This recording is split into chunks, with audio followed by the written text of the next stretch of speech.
ఉంగుటూరు నియోజకవర్గానికి సాయంకాలం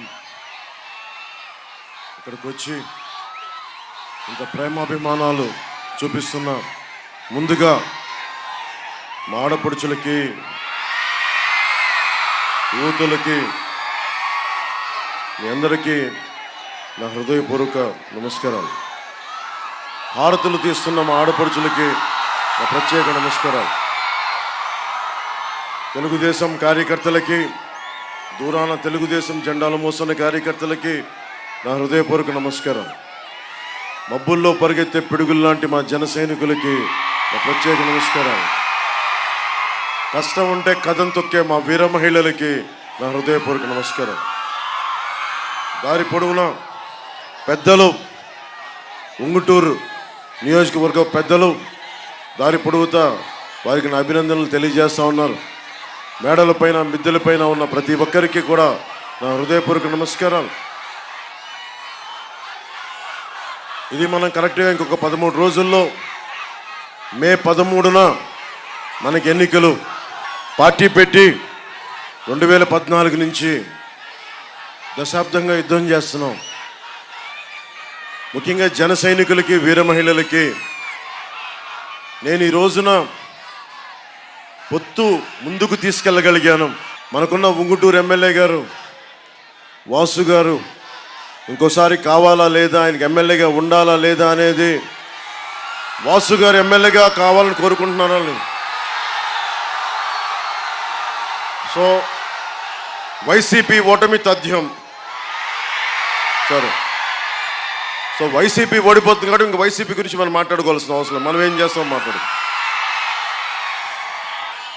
వాసు గారి ఇల్లు నెడుమరు మండలం భువనపల్లిలో. ఆయన ఇంటికే దారి ఎంచుకోలేని వ్యక్తి అని చెప్తా ఉన్నా.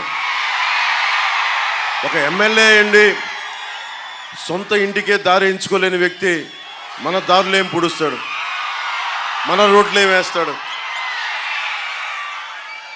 సరదాగా ఆయనకి ఏదో ప్యాకెట్ క్లబ్లు నడపాలని ఉంటుంది, అది కాదనం మనం. 30 లక్షలు కారు కూడా ఇచ్చారంట బాగా ప్యాకెట్ క్లబ్లు నడిపినందుకు. మనకి ఏం కావాలి? ప్యాకెట్ క్లబ్బులు కావాలా, మనకి డిఎస్సి నోటిఫికేషన్ కావాలా?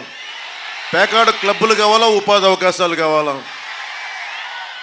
వీళ్ళు ప్యాకెట్ ప్రభుత్వం ఇది. వీళ్ళకి ఎంతసేపు ప్యాకెట్ క్లబ్లు. మీరు ఆలోచించండి, ఇక్కడ ఆడపడుచులు చాలామంది ఉన్నారు. మీరు ఆలోచించండి అమ్మా. జగన్ గారు చాలా మర్యాదగా వచ్చి అందరు నమ్మారు కదా. 2019 రోడ్ల మీద తిరిగి నేనున్నాను, ఒక్క ఛాన్స్ అంటే అందరూ నమ్మి ఓటేశారు. మీరందరూ చదువుకున్న వ్యక్తులు, మీరందరూ అవగాహన ఉన్న వ్యక్తులు. ఇందాకే అంబేద్కర్ గారి ఫోటో చూశాను. అక్కడ రాజ్యాంగం మీద ఎంతో కొంత అవగాహన ఉన్న వ్యక్తులు. కనీసం ఇంటర్మీడియట్ చదివినా కానీ మనకి స్థానికంగా మనకి రాజ్యాంగం మీద ఒక కనీస అవగాహన ఉంటుంది మనకి 10th ఇంటర్లోనే. బేసిక్గా మనం ఆలోచించాల్సింది, ప్రభుత్వాలని ఎన్నుకునేటప్పుడు మీరు సరైన నాయకుల్ని ఎన్నుకోకపోతే భవిష్యత్తు మీది, నాది కాదు. మీ దృష్టికి తీసుకొస్తా ఉన్నాను ఈ రోజున. రోడ్లు వేయటం ఇవన్నీ పక్కనవి. ఎవరైనా ఏం ఆలోచించాలి 5 సంవత్సరాల తర్వాత అంటే మన భవిష్యత్తు. అక్కడ చిన్న బిడ్డలను వేసుకొని ఉన్నారు. అక్కడ దారి పొడవుతా చిన్న బిడ్డలను భుజాల మీద పెట్టుకున్నారు. ఎంతమందికి తెలిసి ఈ రాష్ట్రంలో,